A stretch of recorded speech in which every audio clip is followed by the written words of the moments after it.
Sugi matangda senterna state leingakta concrete oiba wafam official oina phongdorokpa leitri Chief Minister suspension of operation suga mari leinena paikhat kadaba thabak thoram singi matangda senterna state leingakta concrete oiba wafam amata state leingakta phongdorokpa leitri haina Chief Minister Nongthombam Birena phongdokre wafam asi ngasi mahagi secretary ta pangthokpa paugi mifam amada Chief Minister Nongthombam Birena phongdokhibani kuki lalhauba singa sathanariba sugi ground rules center na review tawkhiba adugi matangda paumi singna hangba wahang amagi paukhum piraduna Chief Minister Nongthombam Birena hai kuki lalhauba singa sathanariba su agreement adu withdraw tawnaba state lengakna firep laukrabani hiram asigi matangda assembly mifamda su warep laukrabani su asi mapung oinalamda masida tangdu laitaba puraknabagi pandamda sathakibani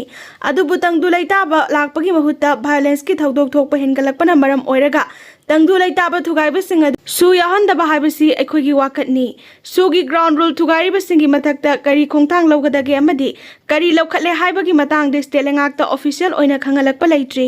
pawasina hiramasigi matangda center da khanakhiba laikhre haibadi tare adum oina mak hojik fawagi oina center gi maikaidagi hiramasiga mari leinena makhal amatagi wafam amata official oina khangalakpa leitri haina Chief Minister Nongthombam Birena makhatana phongdokhi Koutruk ta khulai paiba masel kapnabada ahum sokle khulai paiba masel ki marakta nomai kapnabagi thaudokta mioi ahum sokpadagi Imphal gi tongan ba hospital singda laika nakhre hariba thaudok asi nungthil Imphal West District ki Lamsang Police Station gi manung chanba Koutruk Lower Primary School amadi community hall ani gi marakta thokibani thaudok adu da soklaba mioi sing adudi mayang langjingdagi Pukrambam Amar Sahi Kungani Thoi Langthabaldagi Moirangthem Alex Amadi Tenthadagi Laisram Gopen Sahi Kuntrani Hairi Thaudogasi Matangda Press na Fangba Paugi Matung ina Koutruk the case amagi wathokta marai yetnarakpadagi khulai paiba maselgi marakta awayokhum tawduna khanarakpadagi laibak thiba thaudogasi thokibani thaudogada pukrambam amar amadi moirangthem Alex na